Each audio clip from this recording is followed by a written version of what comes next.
কলকাতার জীবন্তকালী শ্যামসুন্দরী মায়ের নতুন মন্দির তৈরি হয়েই গেল।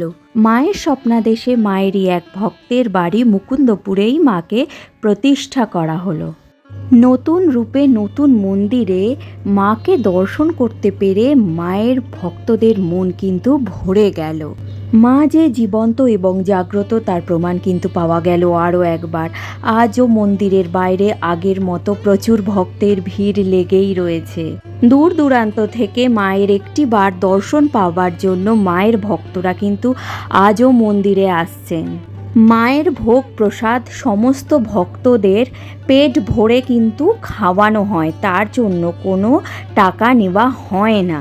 তোমরা মন্দিরে কিভাবে আসবে সেইটা নিয়ে কিন্তু আমার চ্যানেলে দুটো ভিডিও আমি দিয়ে দিয়েছি, তোমরা যদি দেখে না থাকো তাহলে কিন্তু দেখে নিতে পারো। তো ভিডিওটা ভালো লাগলে কমেন্ট করে জানিও, আর লাইক শেয়ার সাবস্ক্রাইব করে আমার পাশে থেকো। আজকের মতো টাটা।